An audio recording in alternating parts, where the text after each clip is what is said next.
During the time Bhagavan was in Skandashram, there were only a few earthen pots used for storage. Finding all the pots empty, Ramaswami Pillai was distressed that he could not offer sugar candy to Bhagavan. He felt like running to the town for sugar candy, but it was dark and raining torrentially. The rocks were sure to be slippery.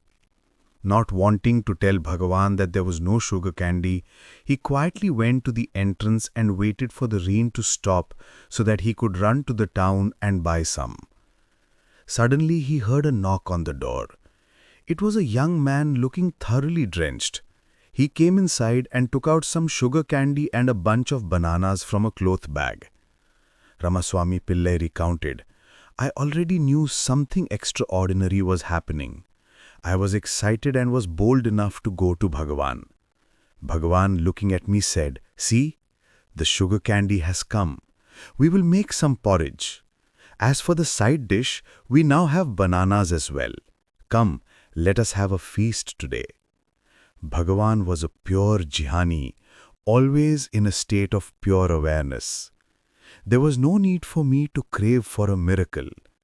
Miracles happened in his presence.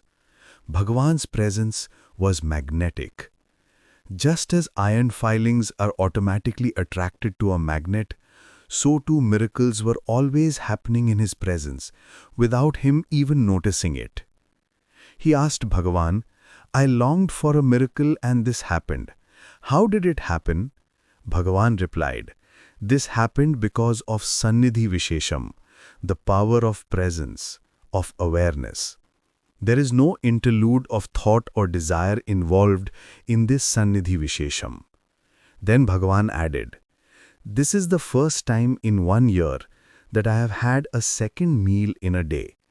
Narrating this to me, Ramaswami Pillai's eyes moistened as he concluded, 'Never can I forget that day. Bhagavan had it indelibly imprinted on my mind.' When Bhagavan's mother passed away, Ramaswami Pillai helped in not only bringing down the body from the mountain, but also in the burial.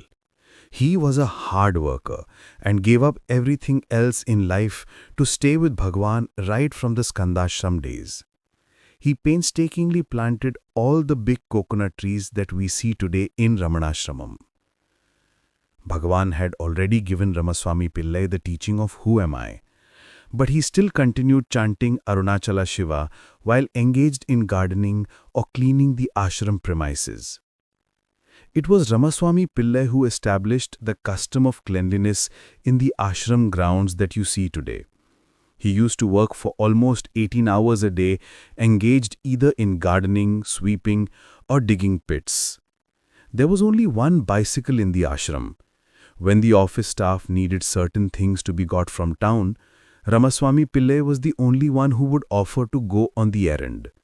Thus, he came to be known more as Cycle Swami than Ramaswami Pillai. One day I asked him, "You are always away from Bhagavan's presence. You are always working in the garden. How did you like it?" He replied, "Why, Ganeshan? From a distance I could see Bhagavan's form, and I was always chanting his name. Bhagavan was always in my heart. Bhagavan was perfection itself. And because of his perfection, when we looked at him or chanted his name, the perfection came to us. As he was always in a state of bliss, we too were in a state of bliss." In support of his statement, he quoted from tradition saying, "Ganeshan, understand that in our scriptures, this is called Guru Turiya. Turiya is the Samadhi state, the fourth state transcending the 3 states of waking, dreaming and sleeping. When you are working very hard and looking at the Master or chanting his name, he transports you to this state, which is not to your credit. It is because of his grace on you. Hence it is called Guru Turiya. The Samadhi state that we get established in is because of his blessings." Although others seldom saw Ramaswami Pillai, Bhagavan and he were working together telepathically almost all the time.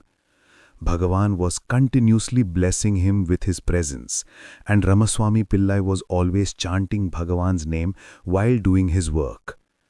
One day, however, he had misgivings about his progress. He wondered if it was a mistake not to actively participate in any of the other activities of the ashram, such as chanting, puja, and festivities. So he asked, Bhagavan, am I doing the right thing? Bhagavan replied, do self-inquiry. It embraces all other activities. Even while he was working in the garden or going to town by cycle, he was consciously doing self-inquiry. Whenever I met him in the ashram after 1960, he would advise me very fervently, do not get involved in any of these pujas and other activities. They will not take you anywhere. Do only self-inquiry.